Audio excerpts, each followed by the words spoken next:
একজন কলেজ শিক্ষার্থী যদি মুক্তভাবে চলাফেরা না করতে পারে তাহলে ছবি তুলে দিমু। দেশের স্বাধীনতা কোথায়, দেশের প্রশাসন কোথায়, দেশের আইন কোথায়, দেশের আইন শৃঙ্খলা কোথায়?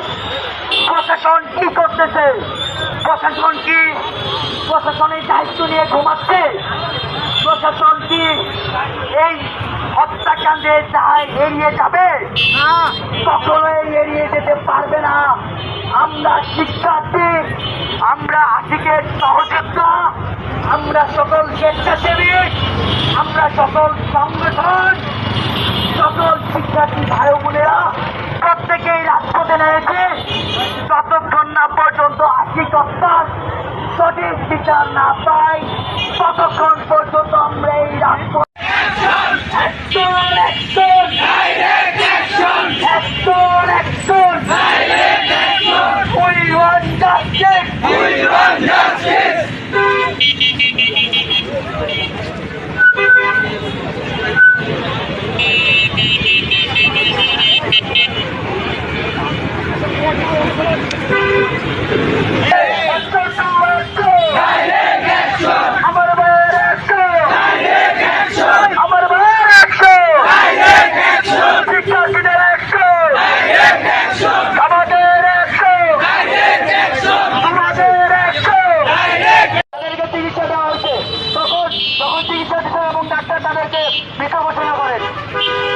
আমাদের প্রথম কথা হচ্ছে ধান গবেষণা এবং কৃষি গবেষণার মতো এরকম গুরুত্বপূর্ণ প্রশাসনিক এরিয়ার ভিতরে আমাদের ভাই দুপুর 12টার মধ্যে কিভাবে মারা যায়, এরকম একটা গুরুত্বপূর্ণ জায়গায় কিভাবে 4-5 জন ছিনতাইকারী খুঁড়ে নিয়ে ঘোরাফেরা করে।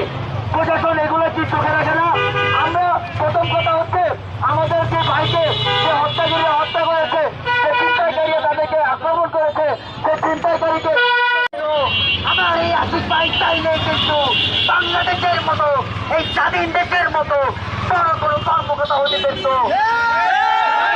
আশিক ভাই আজকে সেনাবাহিনী হতে পারত।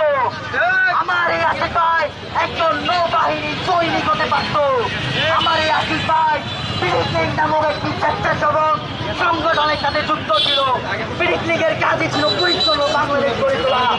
আশিক প্রতিনিয়ত পরিচ্ছন্ন বাংলাদেশ গড়ে তোলার জন্য প্রতিনিয়ত এই মাঠে ঘাটে কাজ করে গিয়েছে। মাথার গাম পায়ে ফেলে দিন রাত পরিশ্রম করেছে।